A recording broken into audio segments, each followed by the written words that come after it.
Hey guys, this is Joe from Analog Archive. I'm back with another video. The video today will be my finds for the last few weeks.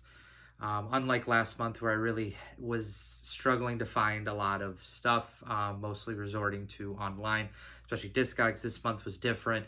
Found some great stuff that I got on a few trips that I had taken. So we'll get right into it. The first few finds were from my most recent trip. I visited a friend that lived in Boston, and I had asked on Facebook some recommendations. And one of the places that a few people in the comments had recommended was this place. It was called Music Research Library. It's a newer shop, at least in Boston.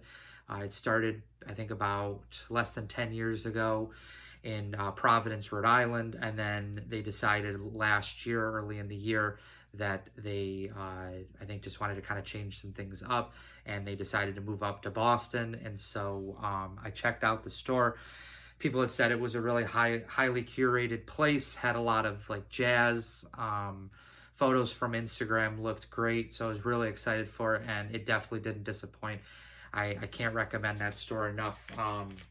This is the first record I had found. This is called Canadian Cup of Coffee. This is on the SAJ label, which is a subsidiary of FMP, the great German free jazz label. This is one of the early releases from the SAJ label. This is number 2. This is a trio of Alfred Harth, saxophone, clarinet, Nicole Van de Plas on piano, and then Sven Ake Johansson on drums, accordion, and voice. Great trio. This has been on my radar for a bit. I was familiar with Alfred Harth especially. I found a record earlier in the year. Last year. Yeah, I found a record later last year that featured him. It was from like the late 80s, and then Sven Ake Johansson was a very prominent figure from the beginning of the FMP label, and actually SAJ is his kind of sub-label, again, of FMP. So this one was a really cool one, awesome cover as well. It's a nice rhino on the front. So that was one of the better ones right off the bat. Prices were pretty reasonable. So that was good. Another one I found. This is Triple Trip Touch Live, sometimes called just TTT. This is from, I'm not sure when this was recorded, but this came out in the late 90s. It was composed and kind of arranged by Frank Wright, the great free jazz saxophonist, and he doesn't play on the record, but there's a lot of great, especially European figures. Manfred Schoof, I know, plays the trumpet on this. Gerd Dudek, the saxophonist, is also on this one as well. But it's a great lineup, so I was excited for that. This one was a pretty cheap one, so that was a great one. Somewhat out of order, this one was my most recent find from Discogs. Had this in my want list for a bit. I was excited to see early last week a copy show up. This is David S. Ware Trio, Passage to Music. This is on the Silkheart Records label, which was put out by Storyville. Late 80s, this is from 88. David S. Ware, phenomenal saxophonist. His stuff is really tough to find, especially on vinyl. So again, when this popped up, I snapped it up as quick as I could. So this one was a huge one. Just a trio. Him on tenor sax. He also plays the saxello and the stritch on different tracks. William Parker's on bass, and Mark Edwards is on the drums. So great trio with that one. Yeah, that was a great one to grab. Back to Boston again. This one is Bobby Keys. I found this at a shop that Dave, local bandography, VC ambassador, had done. This is Wantless Records. It was west of Boston in Belmont. New shop. I guess it just opened the beginning of this year, 2024. Originally Dave was saying was at a flea market, or sorry, yeah, it was like a flea market, antique kind of mall, and then they moved into their own storefront. Real nice curated kind of jazz section, some great stuff. Decided to kind of pass on, but saw this one on the wall. Was not familiar with it, but they had a few listening stations, which is always awesome to see at record stores when they have a listening station, especially when the music is tough to stream. This one only had the first track on YouTube, so it was tough to really get a feel of it. But great saxophone led like rock, but it's also got this like kind of jazz funk type vibe to it as well. This is from the mid 80s. I don't think it says on or maybe this is actually from the 70s. Yeah, sorry, 1972. This is the UK pressing.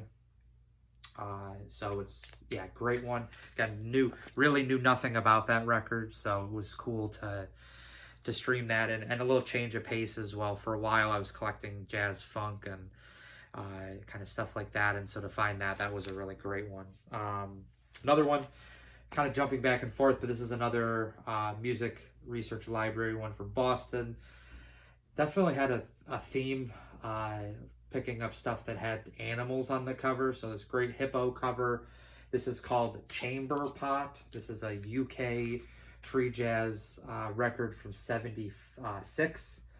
Not really familiar with the players other than the violinist Philip Washman, but it's got Richard Beswick on oboe and the cor anglaise, which is like a kind of like an oboe type instrument, just a long like woodwind instrument. Simon Mayo is on the clarinets.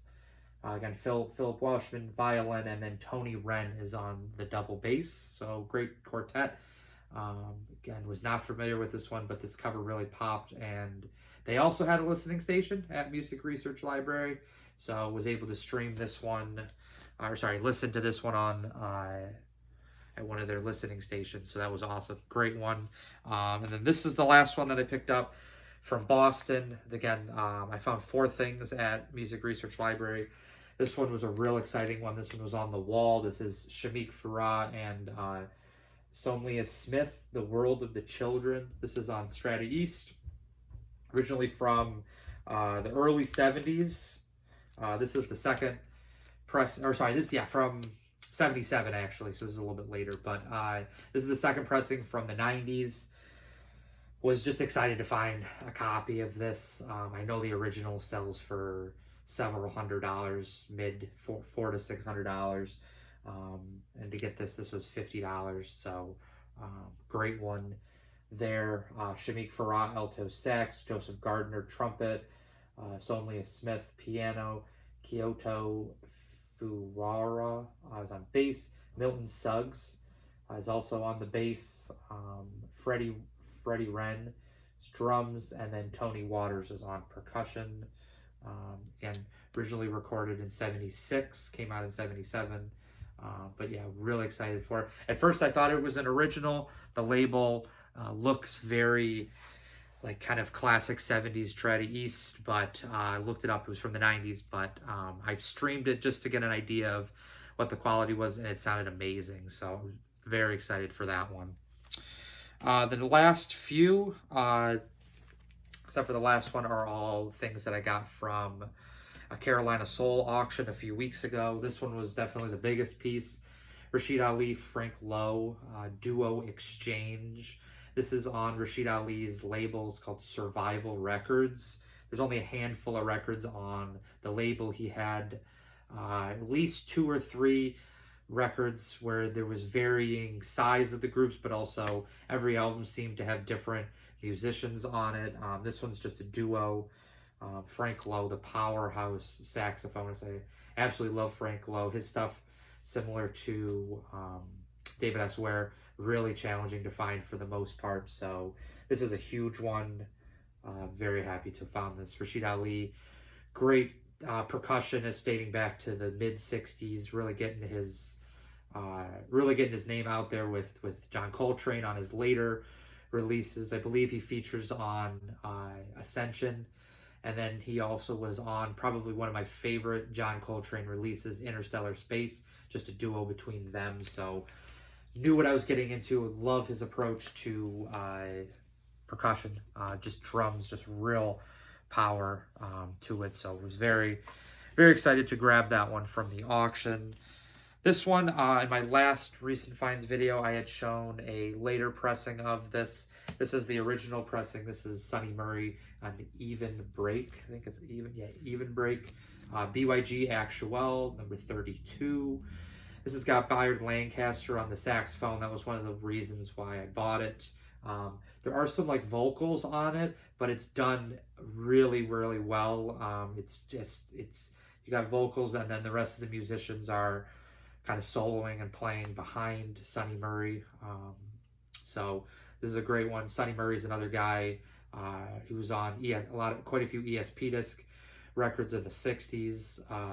So he's another one that really comes with quite a set of experience when it comes to free jazz. So really excited for that one. That one was really cheap. It was like $26 for that. Never found a BYG album for that cheap. And then the last one, equally as excited for this, Frank Wright Quartet. This is on the America Records label out of France. This has been on my radar for a while, probably since very early in collecting free jazz. Frank Wright tenor sax, Noah Howard alto sax, Bobby Few piano, Art Taylor drums. I do think it's funny that it's got Art Taylor. Most people with jazz experience know, dating back to the 50s, some killer sessions on Prestige. He was on a few Blue Note sessions as well. Very hard bop oriented, so to see him on a free jazz record is interesting as well.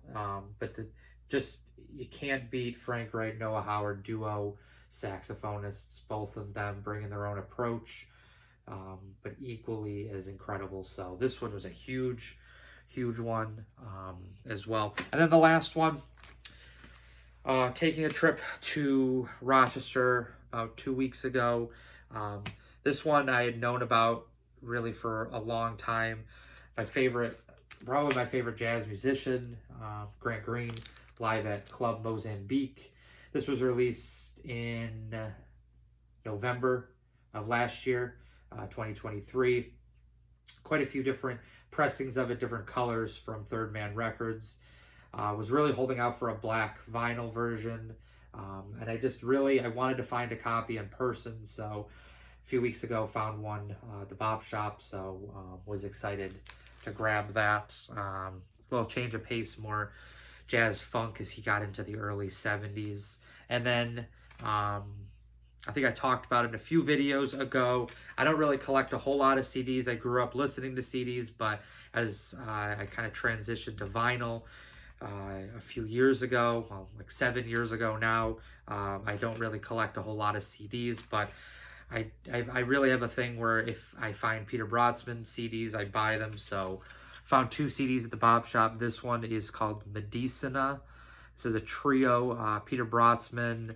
It's got Freeze Nielsen and then Uskila. So it's just a trio there. That's from the early 2000s, I believe. I think it was 2003. Yeah, August 2003 in Sweden. That was a cool one. And then this one actually has a vinyl pressing of it. The other one doesn't. It's just on CD. But this is Low Life, Peter Brodsman and Bill Laswell. They worked together dating to the early 80s, like 83, 84, when they had come together to join the group Last Exit. So they were familiar with each other. This one's from 87. But yeah, great duo. Peter Brodsman, saxophone, and then Bill Laswell is on the bass. So yeah, cool one. Peter Brodsman only plays the bass saxophone on this, which he does on a handful of FMP stuff from the 70s. But the whole album is him just on bass saxophone, so it's going to be quite a listening experience. So those are the finds for the last, again, few weeks, really, I guess May, for the most part. So really excited. Found some great stuff this month, tried to support as many stores, and was really happy going to Boston this last week and finding some incredible stuff. So that is it for this video. Thank you for the continued support, and all the comments and liking the videos. And I will see you in the next vinyl video. Bye.